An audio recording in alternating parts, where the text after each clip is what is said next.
اعوذ باللہ من الشیطان الرجیم، بسم اللہ الرحمن الرحیم۔ آج ہم تنظیم المدارس اہل سنت پاکستان رجسٹرڈ کے سالانہ پرچہ جات کے حوالے سے گفتگو کر رہے ہیں، اور آج جس پرچے کے بارے میں ہم گفتگو کریں گے وہ عامہ سال دوم جو میٹرک کے مساوی ہے اس کے پہلے پرچے کے بارے میں بات کریں گے۔ پہلا پرچہ جو ہے وہ قرآن اور فقہ کا ہے۔ یہ دو حصوں پر مشتمل ہے۔ حصہ اول ترجمہ قرآن مجید ہے اور حصہ دوم فقہ ہے۔ یاد رہے، پہلا جو پرچہ ہے، حصہ اول جو ہے وہ قرآن مجید فرقان حمید کا ترجمہ ہے، اور اس میں جو نصاب ہے وہ ہے 5ویں پارے سے لے کر 9ویں پارے تک۔ اب اس میں جب حصہ اول میں جو سوالات آتے ہیں وہ دو طرح سے آتے ہیں۔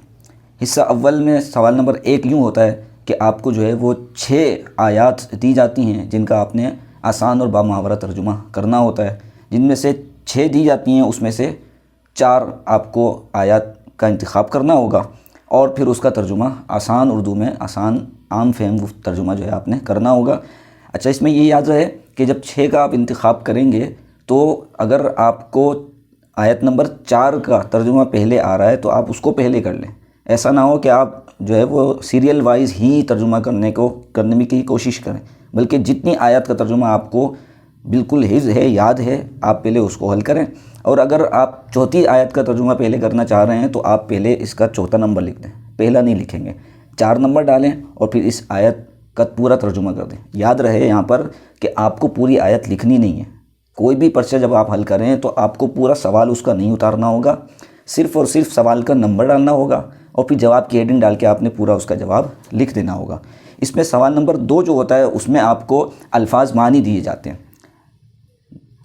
جس میں سے 10 کرنے ہوتے ہیں، 15 ہوتے ہیں، جس میں سے آپ کو 10 کے الفاظ کے معنی لکھنے ہوں گے۔ ان الفاظ کے معنی میں بھی وہی طریقہ اپنایا جائے کہ آپ کو الفاظ لکھنا بھی جو ہے وہ ضروری نہیں ہے، بلکہ آپ اپنے وقت کو پیش نظر رکھتے ہوئے، کیونکہ وقت آپ کے پاس صرف 3 گھنٹے ہوگا، وقت کو پیش نظر رکھتے ہوئے آپ نے لفظ کا نمبر ڈالنا ہے۔ یعنی اگر آپ کو پہلا جو معنی لکھنا ہے وہ 5ویں لفظ کا لکھنا ہے تو آپ 5 نمبر لکھیں، اس کے آگے اس کا ترجمہ لکھ دیں، معنی لکھ دیں، اسی طرح دوسرا لکھ دیں، پھر جو ہے وہ ترجمہ لکھ دیں، اس کا معنی لکھ دیں۔ تو یوں حصہ اول جو ہے وہ 2 سوالوں پر مشتمل ہوگا۔ پہلے آپ کو آیات کا ترجمہ کرنا ہوگا، اور دوسرے سوال میں آپ کو الفاظ کے معنی بتانے ہوں گے۔ پھر حصہ دوم اسی پرچے میں وہ ہے فقہ، اور فقہ میں عامہ سال دوم میں فقہ میں نور الایضاح کی کتاب نصاب میں شامل ہے۔ نور الایضاح کی کتاب جو ہے وہ مکمل ہے، کتاب الطہارت سے لے کر کتاب الحج تک۔ اب اس میں جب سوالات آتے ہیں تو وہ 3 سوال ہوتے ہیں جن میں سے آپ کو 2 کرنے ہوں گے۔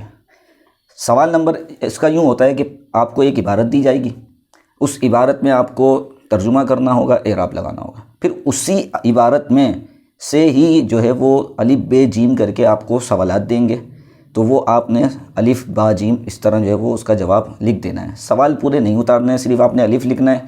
سوال نمبر 3 الف، سوال نمبر 3 ب، پھر اس کا جواب، سوال نمبر 3 جیم، پھر اس کا جواب۔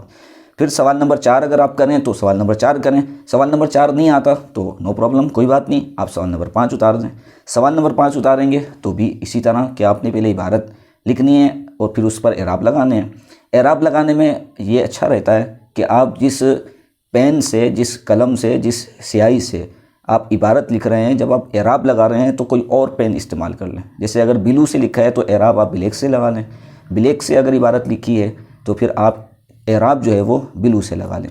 پھر حصہ الف میں آپ سے جو ہے وہ اسی میں موجود جو سوالات ہوں گے اس کا ترجمہ لکھنا ہوگا۔ جیسے اگر ہم اس 2020 کے پرچے کی بات کریں تو اس میں سب سے پہلا جو سوال ہے فقہ کا وہ ہے وَيُكْرَهُ لِلْمُتَوَدِّعِ سِتَّةُ أَشْيَاء۔ یہ پوری ایک عبارت آگے چل کر موجود ہے، تو اس میں حصہ الف انہوں نے یوں باندھا ہے کہ مذکورہ عبارت کا ترجمہ کریں۔ تو یہاں پر صرف ترجمہ مانگا ہے تو آپ نے ترجمہ کرنا ہے، اعراب پر، عبارت پر اعراب نہیں لگانے۔ حصہ بے میں انہوں نے کہا کہ خط کشیدہ عبارت کی وضاحت کیجیے، تو اس میں چند الفاظ پر جو ہے وہ انہوں نے لکیر ڈالی ہوئی ہے، اس کے الفاظ کی جو ہے آپ نے تشریح کر دینی ہے، بتا دینا ہے کہ یہ لفظ کیا ہے، کون سا لفظ ہے، اس کا معنی کیا ہے، یہ اسم ہے یا فعل ہے۔ صرفی نحوی تحقیق بھی جو ہے وہ اس میں کبھی پوچھ لی جاتی ہے۔ حصہ جیم میں وضو کی سنتیں بیان کریں۔ تو یوں جس لفظ کا اور جو سوال آپ کو جس کا ترجمہ آ رہا ہے آپ پہلے اس کا ترجمہ کریں، اور بالکل تسلی سے، اطمینان سے پہلے آپ پورا پیپر پڑھیں۔ جس سوال کا ترجمہ، جس سوال کا جواب آپ کو آ رہا ہے آپ وہ پورا جواب اس کو اتاریں، پھر دوسرے سوال کو دیکھیں، پھر تیسرے سوال کو دیکھیں، اور یوں 3 گھنٹے کے اندر اندر آپ نے پورا پیپر حل کرنا ہے۔